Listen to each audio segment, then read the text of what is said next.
Good afternoon.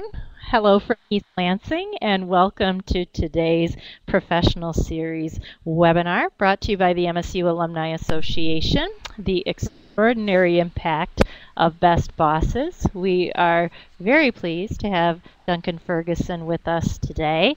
Duncan and I met in Chicago several months ago discussing some leadership initiatives, big initiatives that Michigan State University is working on for students and for alumni when a conversation began about best bosses. And Duncan is a Leadwell partner and has spent a great deal of time surveying individuals on who is the best boss they ever worked for and why. And today he is here to share with us some of the themes identified from the survey response analysis and what individual and organizational conclusions they were able to draw from that. So before we get into this cast, I want to point out two things. One, this is a recorded webinar, and you are seeing now the link in the comment chat area where you will be able to go after the fact for a recorded version of today's cast. And the second thing that I want to share with you is that this is very much an interactive opportunity. Duncan will be taking questions from all of you. You are able to post them into the chat area by typing your question into that bottom search bar in the chat theme. So if I may, let me introduce to you Duncan Ferguson. As I mentioned, he is a Leadwell partner and concurrently a managing director at Chicago's Vantage Leadership Consulting. He has an extensive corporate human resources leadership background with over 10 years in the leadership consulting world. He holds a master's from Michigan State University School of Human Resources and Labor Relations. So thank you for joining us from Chicago today, Duncan. I will turn the reins over to you. Well, thanks very much, Lisa, and I hope everybody can hear me okay. And it's my pleasure to be here. I'm really excited to get the opportunity to do this presentation. I tried to create a really compelling title. I hope you found it that way, The Extraordinary Impact of Best Bosses. I think you're going to find this interesting because just about everybody I've spoken about with this, they've found it interesting, compelling, and they certainly normally have a story that they want to share with me.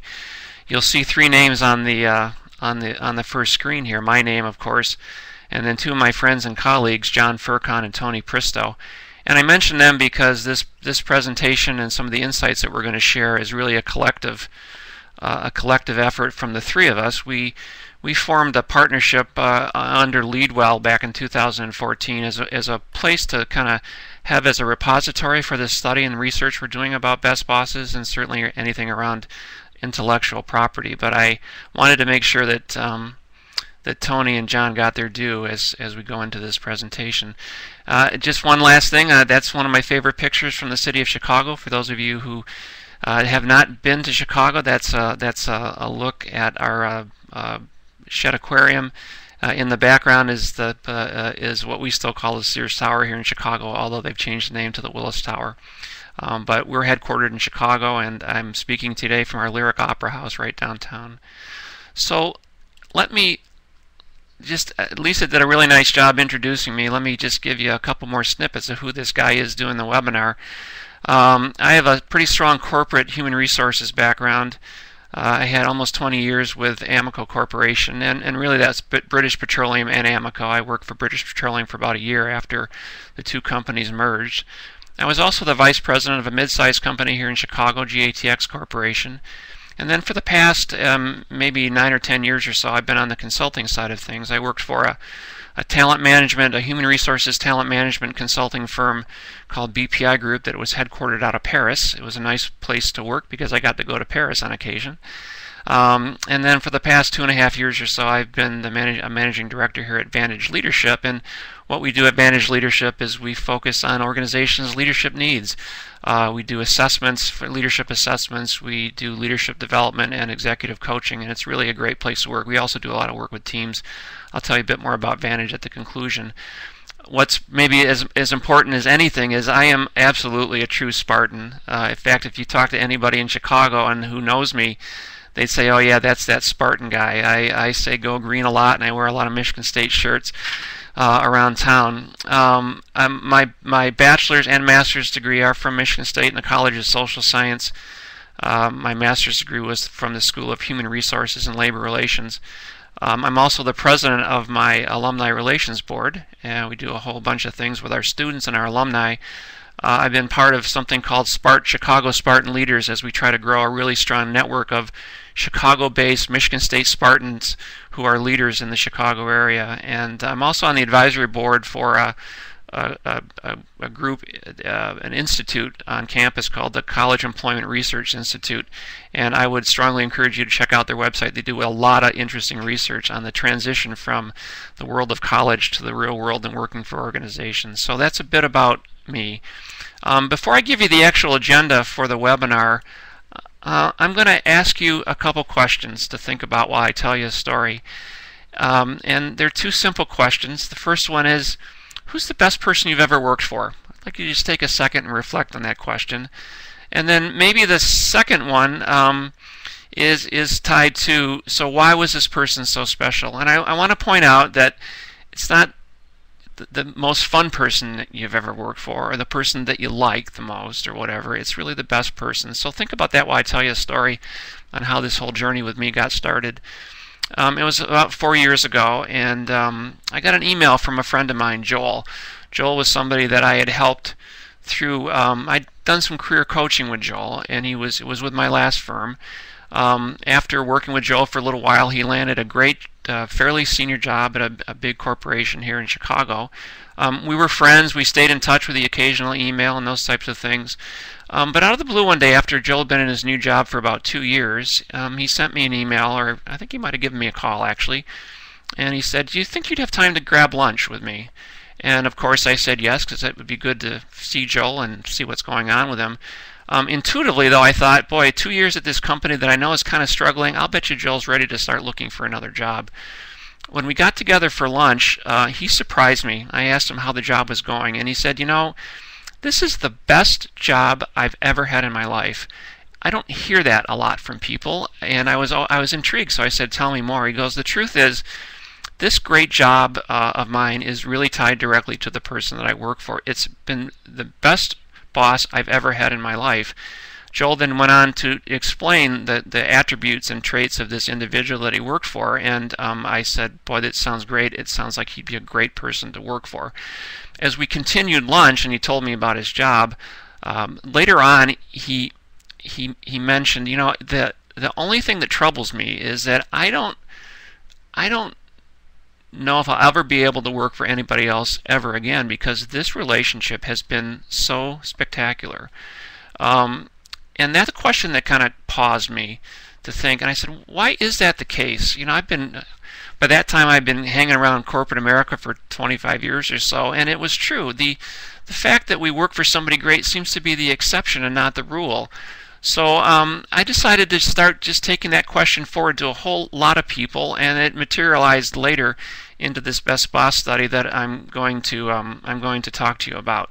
So I was looking at a couple comments. I'm going to mention a couple things as I go along the way, and certainly if you have any questions, I'll try to answer them as we go. I'll also save some time at the end. Somebody named Nancy said, "I've had lots of not so good bosses come to mind, but identifying a best boss is more difficult." David has said that Lisa, who introduced us, is the best person he's ever worked for, and talks about things like recognition, about giving feedback about weaknesses, and saying, boy, she's pretty cool. So I've gotten to know Lisa a little bit, and Lisa, that's a nice testament to you. As you're thinking about this question, I've posed this question to a whole lot of people. I've done this workshop, this presentation a couple times. I've just posed it to a lot of people individually. And let me call up the next slide here and tell you what I see as a typical reaction when I ask people, so tell me about your best boss. About 80% of the time, when I ask the question, somebody will pop in their mind immediately. They can't even let me finish asking the question before they say, "Yep, I've got a best boss," and then, frankly, they have to tell me about him because the relationship was so spectacular. The next part of the typical reaction is that about 80% of those responses, and that's about, if my Michigan State math works, that's about 2/3 of the time, people will say, my best boss happened during my formative years. This was early in my career when I had this special person in my life. I still remember working for this person and everything that I got out of them. But again, this is almost immediately. 80% said yes, it was somebody that I have a best boss, and then another 2/3 of those people say, it was during my formative years. I've found, unfortunately, that maybe 15% of the time, and these are rough numbers, people will say, I've never had a best boss. One of my former colleagues at my last place and a good friend of mine listened to my presentation a while back, and he came up to me and he said, I've never had a best boss. I see my friend on a regular basis, and every once in a while he said, that still bugs me, the fact that I've never had a best boss in my life. And he reflects on what maybe he's missed by not having somebody of influence like that during his working career. The last bullet point is, I'd say about 3/4 of people will, when they talk about their best boss, they will directly credit this person with career and leadership and broader than that, and life success. So that's pretty powerful stuff when you think about those kinds of reactions.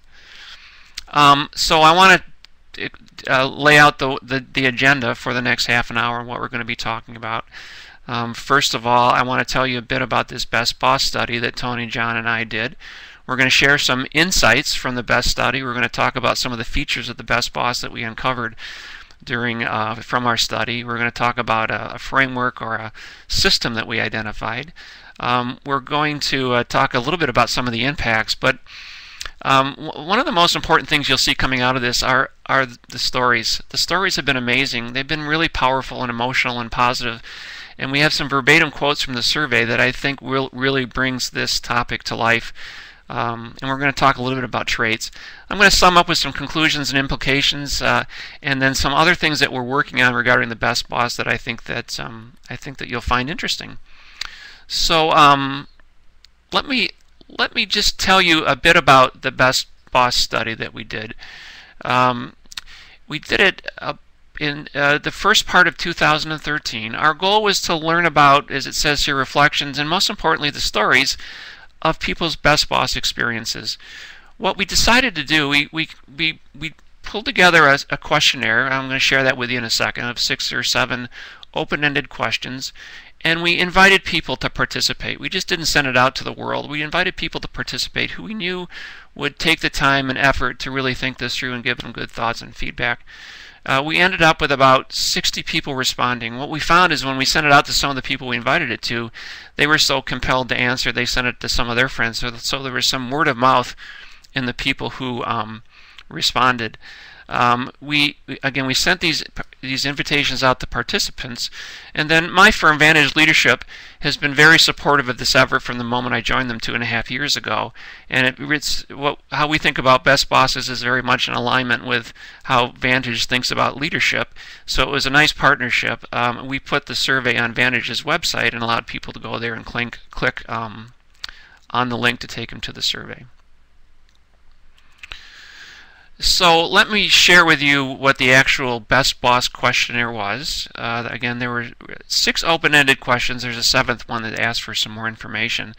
And I'll just read them out really quickly aloud. We asked people, so who do you consider to be your favorite boss? And the word was favorite, but we have kind of changed that now to your best boss. What kinds of things would this person say or do, and how did they make you feel? We were really interested in this emotional kind of connection between two people, and we wanted to really understand the basis of this relationship and the kinds of things that happen to create these emotions between two people. We had some very pointed questions about, so what was the impact, or what were the impacts on your performance at the time and your career to this point? As I've gone through this and asked this question to a whole lot of people, as I mentioned before, the stories that people tell you are the most impressive and the most powerful. So we wanted a specific question for people to tell us their favorite story about their best boss. And I'm telling you, the stories we got were were just amazing. The last one was, what would you tell this person today if you had the chance to see him or her? We found out from several people that participated in the questionnaire that by filling out the survey, they called up their best boss, and they felt obligated to tell this person, I just filled out this survey, I was thinking about you, I wanted you to know that this person was the best, that you were the best person in my best boss in my life. And it's kind of amazing when you think that this questionnaire would open up those kinds of emotions so people could talk to people about it. So anyway, that's the questionnaire that we did. And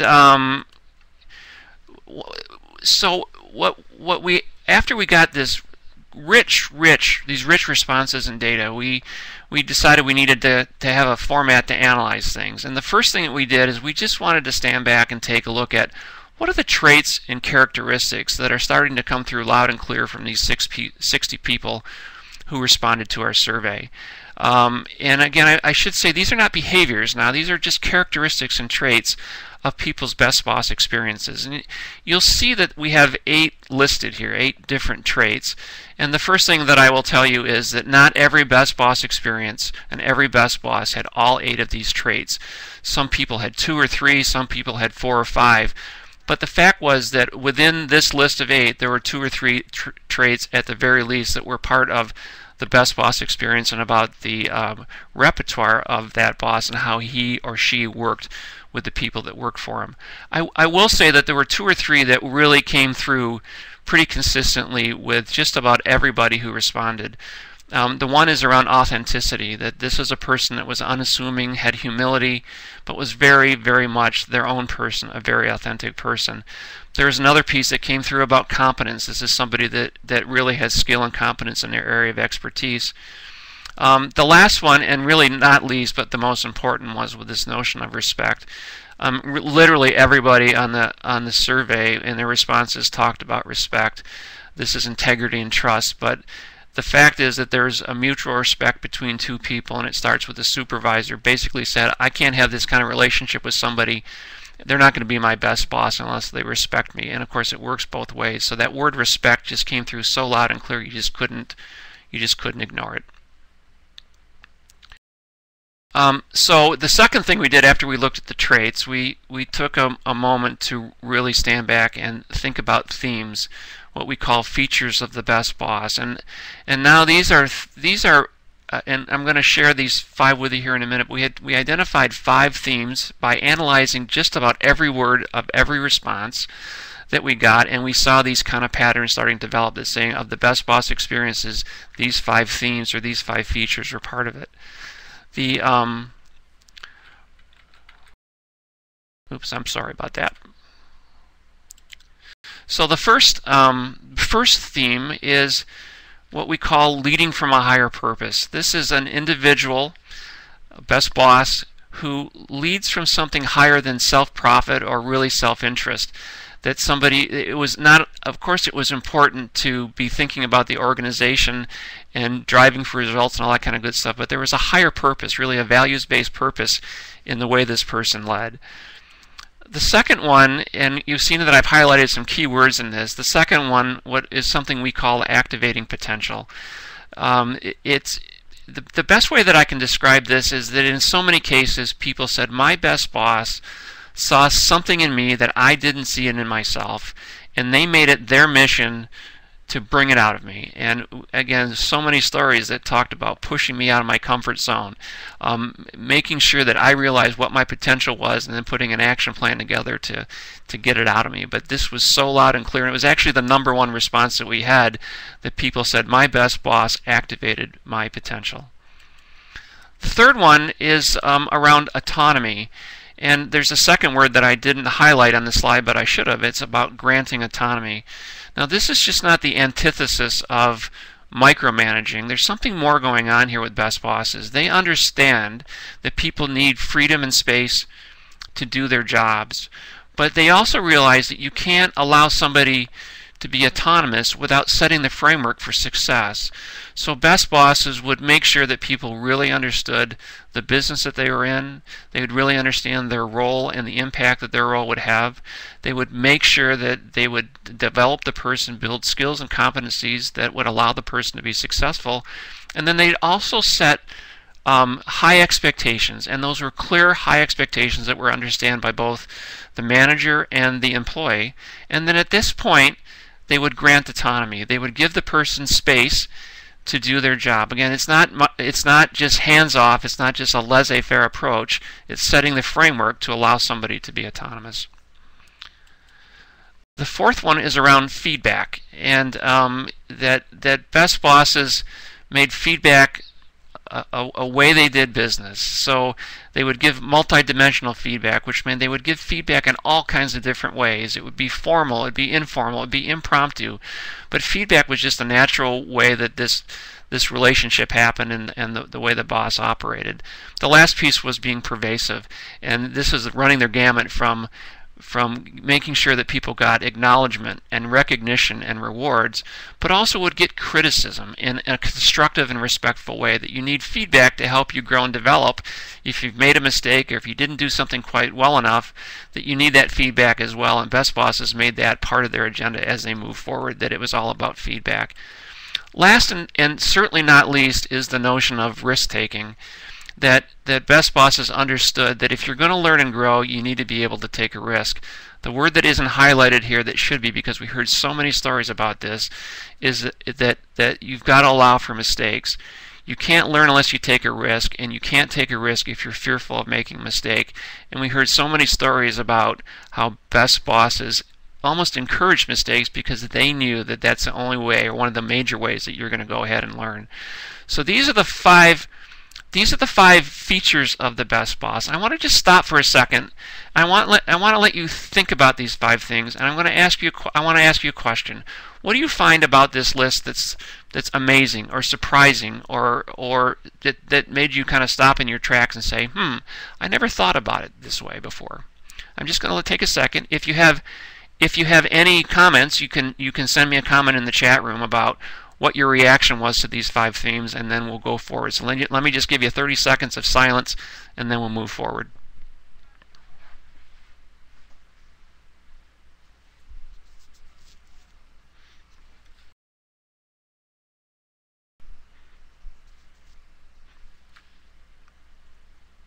We had one comment that talked about, I feel like many bosses feel that they're doing this, but they don't maybe put enough structure around this, and that's certainly true, and we're going to talk a little bit about that going kind of forward.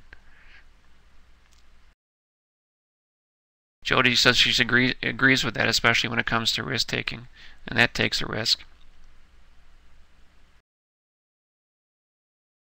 So let me tell you, when Tony and John and I took a look at these 5 things, we were really thinking that we were going to find kind of the hidden gem. We were going to uncover some great trait of leadership that nobody had discovered before. And the truth was, we didn't. Because when you look at this list of 5 themes, there shouldn't be anything there that surprises you. These are 5 things that really great people leaders, that we would expect them to do, wouldn't we? Wouldn't we expect, the higher purpose theme is really values-based leadership. That's a topic that gets a lot of play these days, but it's about a leader leading with his or her values, and there's nothing new about that. The second theme around activating potential is really our fancy way of saying develop. And really, when you think about a really great leader, don't they think about development? Wouldn't you expect them to think about development? The third one around autonomy, and the antithesis of autonomy again is micromanaging. And don't we think that great leaders give people space and give them autonomy to do their best job? The fourth one is about feedback. It shouldn't be any surprise to anybody that great leaders really focus on feedback and making sure that they give feedback in all different ways so that people are able to develop and grow and do their job better. And the last piece around learning and risk-taking, again, should be a natural part of leadership. So when you look at these 5 things, we stood back and said, you know what, there's really nothing new here that kind of knocked our socks off. But there were 2 kind of things that we thought about that were interesting. The first one was that, you know, there's actually people out there that do this naturally, and we're getting a lot of comments back here. So I know that you've worked for people like this, and I think it's just amazing that, and I've had the absolute lucky opportunity to work with a few people like this, that there are actually people that do this intuitively, naturally. They don't have to have anybody hand them 5 themes. This is just the way they operate, and it's pretty amazing. So that was the first kind of reminder. When we got these 60 stories, there's all these people that just do this kind of naturally. The second one I'm going to get to in just a second, but what I want to do is share with you, this is kind of a busy slide, but I want to share with you a little bit about how we went about the analysis, so you get a sense of what we did and the process we went through to identify these 5 themes. I've underlined some words in teal so that you can take a look at some of the words that people used here that were just amazing, and we're going to get into some quotes a little bit later. And then the third interesting thing about this slide I'll tell you about in just a second. So if you look at the words in teal, again, we would go through every survey response and we would analyze every word, and we'd pull stuff out that started to fit the themes. And this actual response is from somebody I know quite well. It's from a woman I'm going to call Mary, to protect the innocent. Mary was somebody that was a COO on a leadership team that I was on when I was the Vice President of Human Resources. And Mary and I both worked for the same individual, and we'll call him John for the sake of this example. And Mary was one of the first people to respond to our survey. And if you just look at the words that Mary used when she talked about higher purpose, when she described something that we called higher purpose, that you could lead with your heart as well as your wisdom. And I love her statement about competence and firmness need not be at odds with compassion and integrity. If that doesn't talk about higher purpose, I don't know what does. When you look at the second one about activating potential, Mary said, my competence was a given in his mind. And really, if you go to the pervasive feedback category, it talks about how John helped Mary feel more confident when reaching beyond my comfort zone. So she talked about her comfort zone and how John was activating her potential. The notion of giving myself room to lead, but was always available and really had my back if I needed him. This last one about mistakes. Mistakes were fine if you identified them quickly, owned them, and learned from them. And in fact, in this case, John really encouraged mistakes. The last piece is really powerful. We're going to talk a little bit more about performance later. And I know Mary quite well, and it was true. She gave John and the organization, if not 150% more. John and the organization got really the best out of Mary. So again, I hope this gives you a little bit of idea how we came up with the themes and how we started to analyze the data. The funny thing about this story is, and it was a real learning early on, is that that while John was Mary's best boss, and she answered immediately, and I kind of knew that John was Mary's best boss. I worked for John, and I will say that John was nowhere near my best boss. In fact, he wouldn't even have made the top 10 on my list of all the bosses I've had in my life. And it really was an early dawning, and we'll talk about it again a little bit later, for me, on this notion that, you know, not everybody's going to be everybody's best boss. And it was kind of funny that Mary identified John, and for me, John and I really didn't hit it off that well. So again, more on that a little bit later. I see a notion here talking about every boss as part of a larger ecosystem, and that's a good lead-in into the next thing I want to talk about. So we mentioned we had 2 learnings or insights about the best boss experience, and the first one was about these natural leaders who just get this stuff intuitively. But the second one that we found is we started to see what we thought was a system at work. Not even necessarily a process, but that these 5 things within the best boss experience started to play off of each other. And they weren't just isolated on 1 or 2 things. The realization was, from the person who was the best boss, is that, again, they operated in this zone naturally, but these things all interrelate. And the fact is, you can't activate somebody's potential without thinking about feedback, without setting the stage for autonomy, without understanding that risk-taking and learning and mistakes were all connected. And of course, it really gets started with this whole notion of a higher purpose. And what I have found out, and what certainly Tony and John have found out, and certainly my colleagues' advantage, is that too often organizations operate independently in these areas. They will focus, and they kind of operate within a vacuum. So back years ago when I was working at Amoco, we redesigned our performance management process, and a big part of the reason of redesigning the process is that we needed to get more feedback going on and more conversation going on between supervisors and leaders/managers and their employees. So a big part of the redesign was to focus on what we called interim reviews, and the expectation that 2 or 3 times a year you need to have a formal scheduled interim review, so that it would kind of force this conversation between supervisor and employee about feedback. And really, when you focus on just the feedback piece of it, you miss everything else. And I know from looking back, there was no discussion about development during these interim reviews. There's no discussion about are you taking a risk or whatever. And so if you just isolate it that way, how good is the feedback going to be for you to try to help you improve and grow and learn? You see that a lot of times with organizations around development. They'll say, all right, we need to send people to a class, we need to focus our managers on developing this skill. And if you're doing it out of context and you're just doing it within kind of one kind of specific area, you're missing the whole system and what really brings the best out in people. And again, the thing that we saw is that our best bosses kind of do this naturally. The purpose of this slide is, number one, to say this really can be a process. It doesn't need to be a system, and these things really do kind of flow from each other.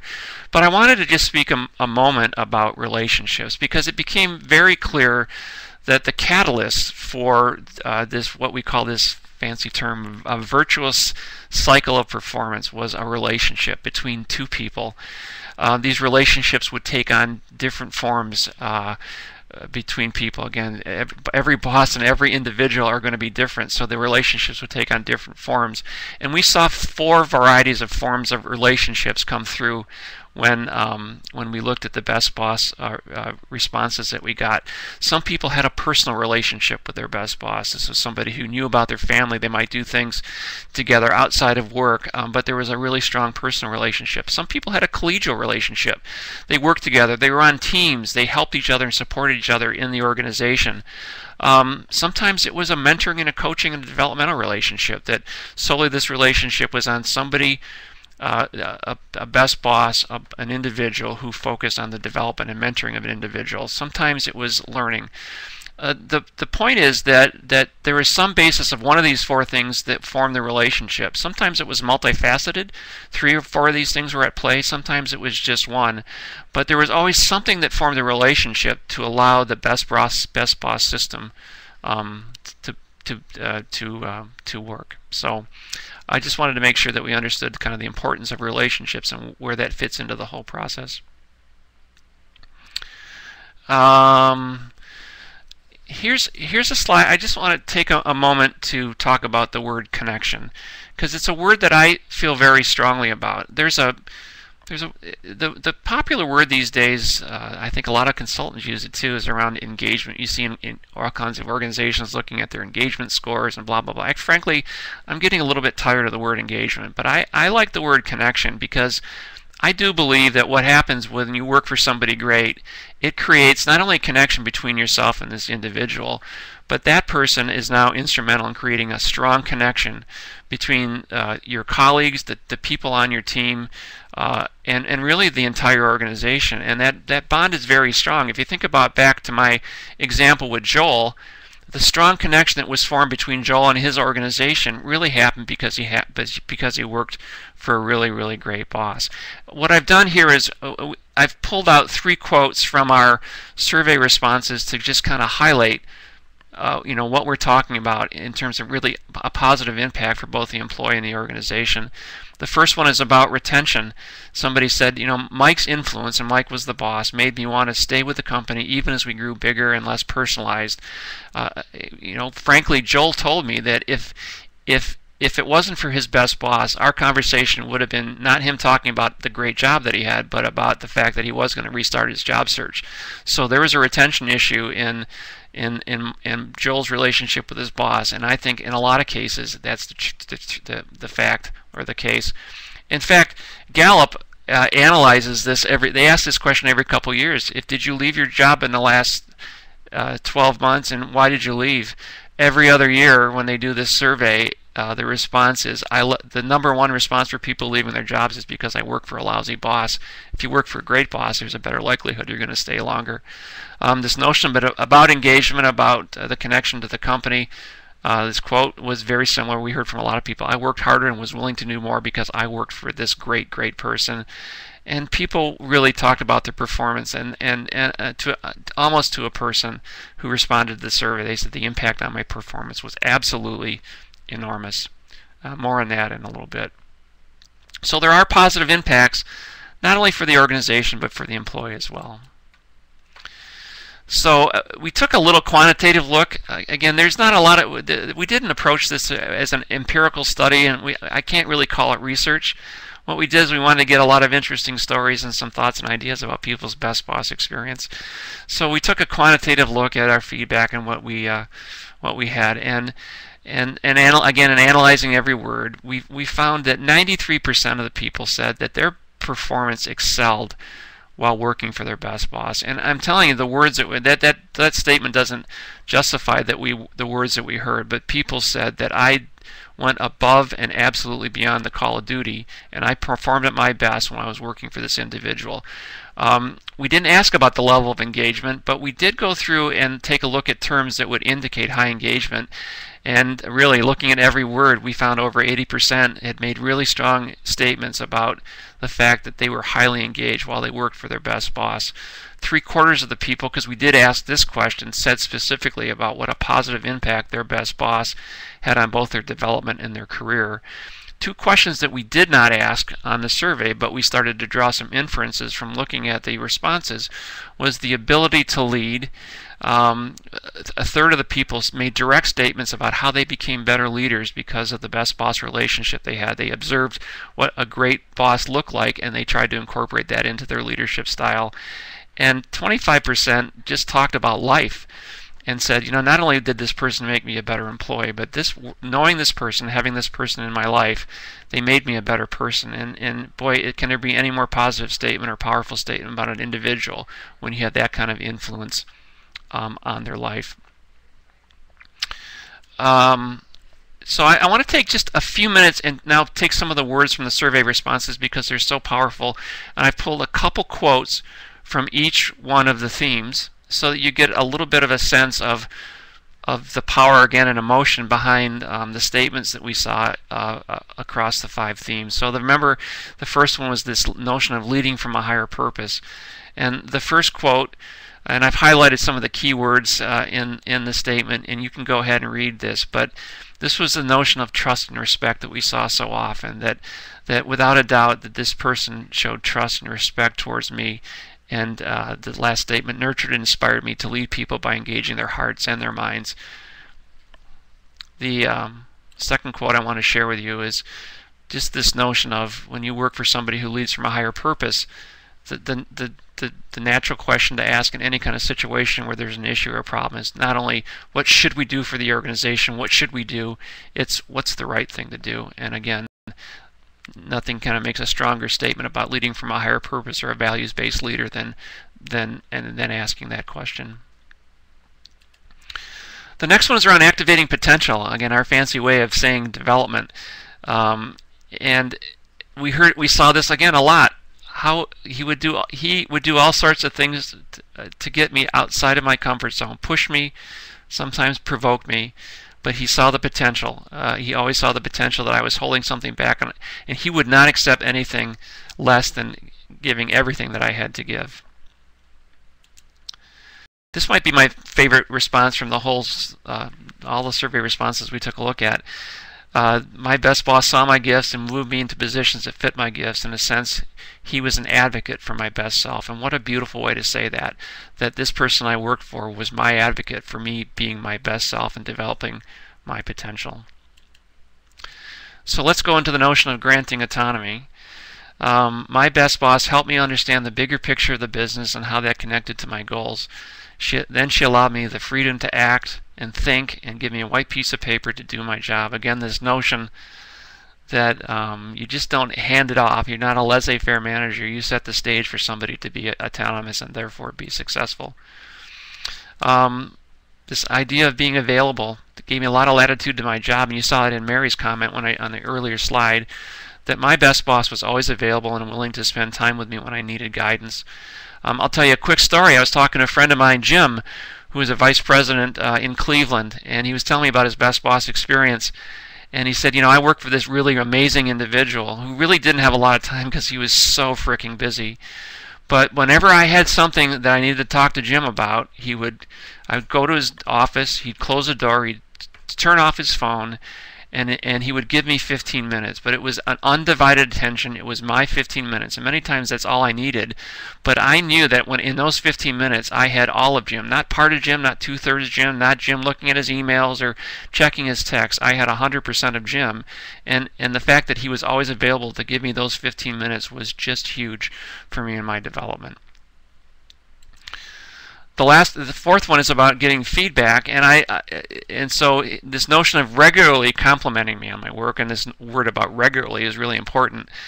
But I love this phrase that this person used, that they gave me constructive criticism artfully.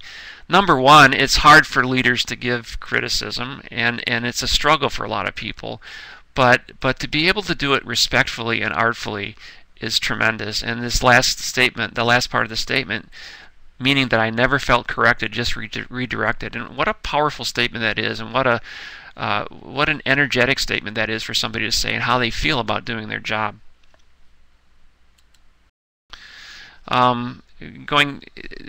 Going back to this notion of pervasive feedback, that this individual said that their boss never missed a single feedback opportunity, that they made it a part of their life and their operation, that this person would get feedback, whether it be positive or constructive criticism, that was always part of the relationship. The last theme is around encouraging risk-taking, and I've got a couple more quotes here. Same thing. I felt like I could take those risks and push myself. I wasn't afraid of making mistakes. Most people would talk about mistakes. We heard some great stories about how somebody would make a mistake and thought they were just going to get punished. And when their best boss turned the tables on them and didn't punish them, in fact, looked at that as a learning opportunity, it took the fear out of it. So now people can take more of a risk. Now they can learn from those risks, and they realize that the occasional mistake is not going to kill them. And the power of that statement can't be underestimated about fear and about mistakes. The same notion saw a mistake as an opportunity to learn. You saw that in Mary's quotes earlier when I showed them to you. But you can't learn unless you make a mistake. That's just kind of the part of growing up, isn't it? And to think that you'd work for somebody who would pound you for making a mistake just doesn't make any sense to me. And certainly best bosses totally get that. This notion of always having my back came through pretty loud and clear, that when I made a mistake, this person really stood by me and made sure that it was okay and that I wasn't going to get really criticized for it, but would stand behind me and take care of me. So that those are some of the, and I wanted to share these with you because I wanted you to get a sense of the words that people use. And I've seen people talk about this in person. It's even more powerful, but the words that people use really kind of comes across in a very special way, and about what the importance of this best boss stuff is.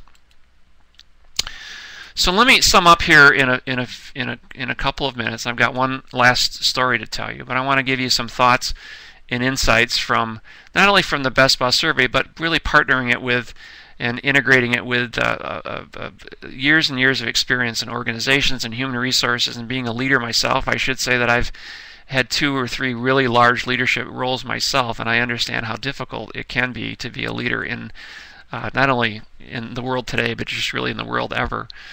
The first thing I want to mention is that this whole thing is about, to me, followership. I don't mean to say that we've unlocked, again, the magic elixir to being a totally full-rounded great leader.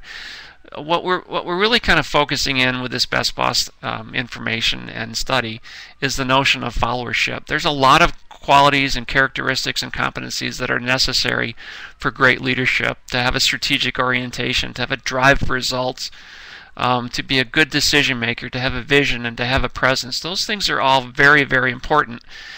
But so is this notion of people leadership. And my thinking is that if you you can be the most strategic person in the world, but if you can't get people to follow you, you're never going to realize your potential. The individual isn't going to realize their potential, and certainly the organization isn't. So to me, this is about followership, a fancy way of saying getting people to do stuff and to getting their hearts and minds activated and engaged to do that. So that's the message that I wanted to leave, at least from my standpoint, about why this is so important to have in your leadership repertoire. What we did talk about was that there's a best boss system at play here, that these things kind of interrelate with each other, and it's important to understand the interrelationship between the 5 themes that we've talked about.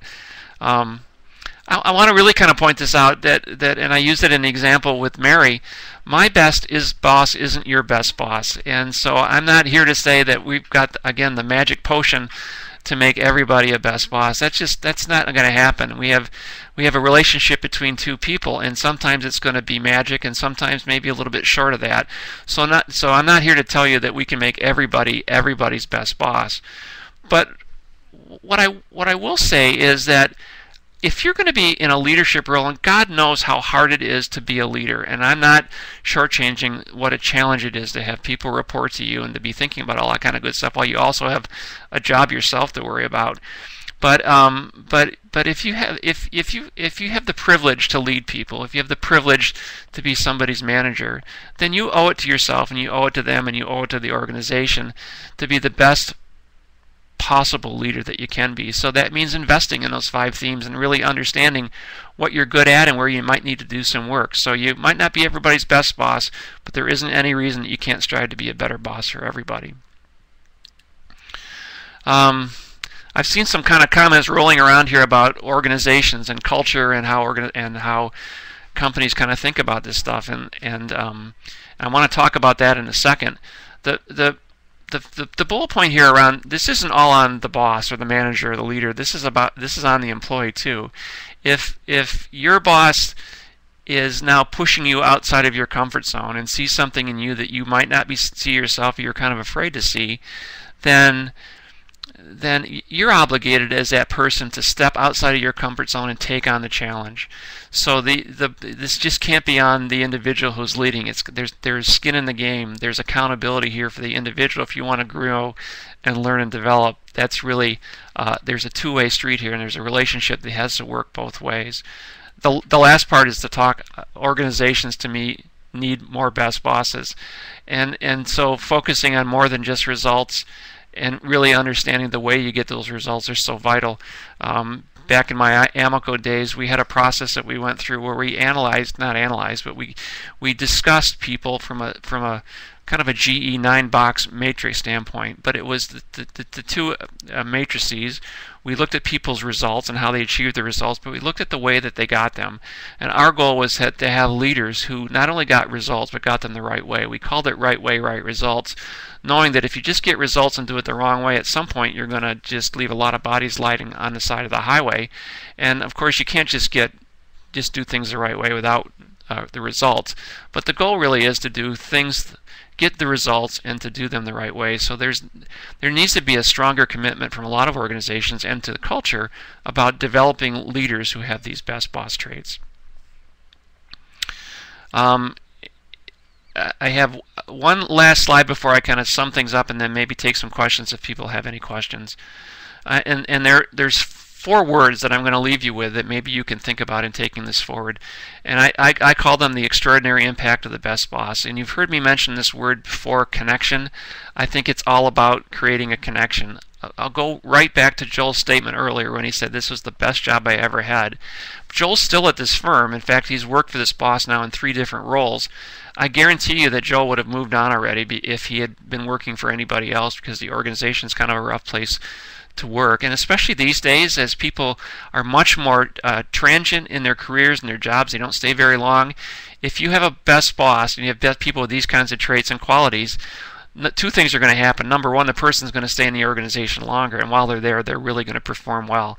So this notion of this is the best job I've ever had is part of the connection piece that I think is so important for organizations and individuals to understand. The second one is around achievement. There isn't any doubt when I look at the statements that came from our survey, and I think that you'll probably agree as you think about your best boss experience. This is just a quote from one of the survey responses. I would have run through a wall for her. And we heard this over and over and over again, not only in the survey, but when I asked this question directly to people. They tell me that my performance, I would do anything to perform well for this person, because this person is so important and so special to me. As Mary said earlier, I gave the organization 150% and more. And so not only does the individual achieve, but the organization collectively achieves too when people feel this way about the place that they work. The third one is what I call legacy. The great leadership begets great leadership. And I've got a quote here that says, "What would Mark do?" And this is the best example I can give it. I was out with my friend Rick, who's a senior leader at an organization a couple years ago, and we were talking about his best boss experience.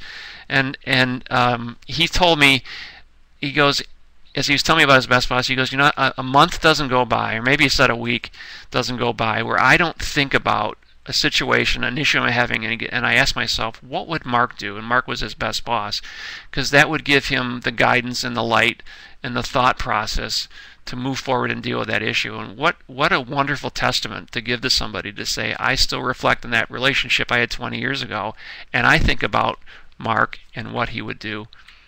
The last kind of what I call extraordinary impact of the best boss goes beyond the organizational piece and what I call the life piece.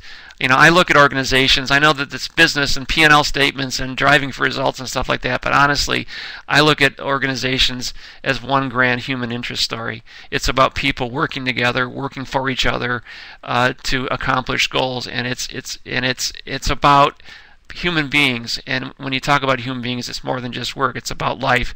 This is my quote. When I work for somebody great, and I've had the good fortune to work for several really, really good people, my whole life was brighter. And what better testament, again, to an individual that can not only influence how I think about work, but how I think about the rest of my life. I've got one more story. I got one story to tell you that still kind of gives me chills every time I think about it, that I think sums up things quite nicely based on the life piece and maybe everything else. It comes from my friend Courtney. And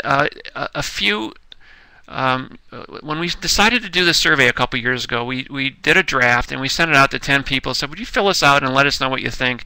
Are these the right questions? Did we ask them in the right way? Are there too many? All that kind of good stuff.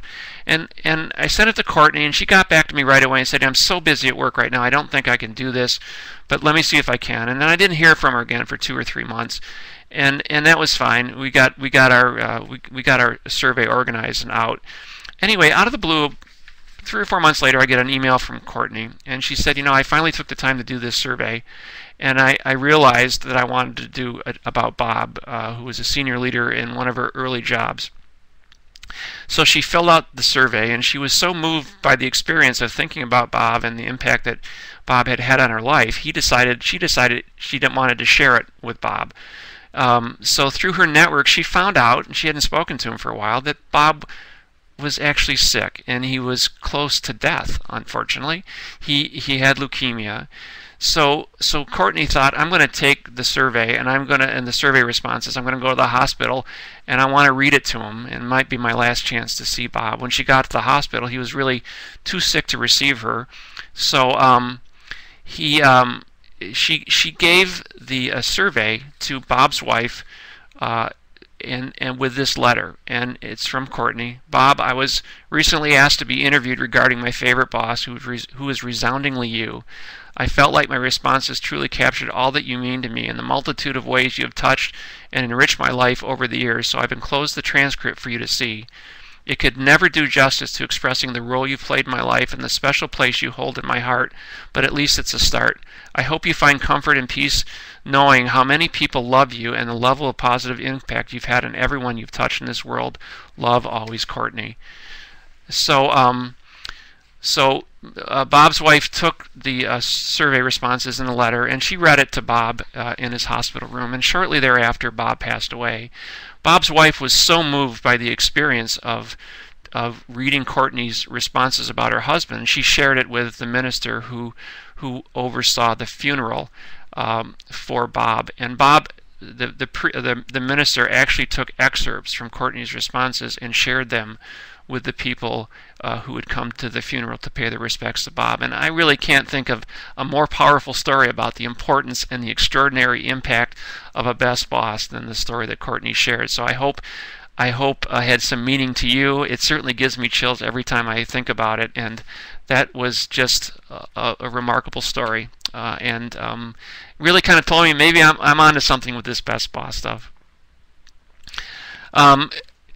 Before I take, if there's any questions, before I have a chance to take it, I know we're running out of time. We're getting close to 12:30 Chicago time. I wanted to let you know a little bit more about some best boss stuff that's going on. If you're interested in connecting with me, I have started a blog on this topic, and you can see the link there. It's a WordPress platform, Your Best Boss. WordPress.com, so you can click on that. You can follow me or connect with me on Twitter at YourBestBoss1. I'm on LinkedIn. You can send me an email at my VantageLeadership.com email address. I would encourage you to check out my company's website, VantageLeadership.com. We recently redesigned our website. We love it, and we love to have people kind of take a look at it and let us know what you think. I do help out with our blog, so people have a chance to read some of the things I think about leadership.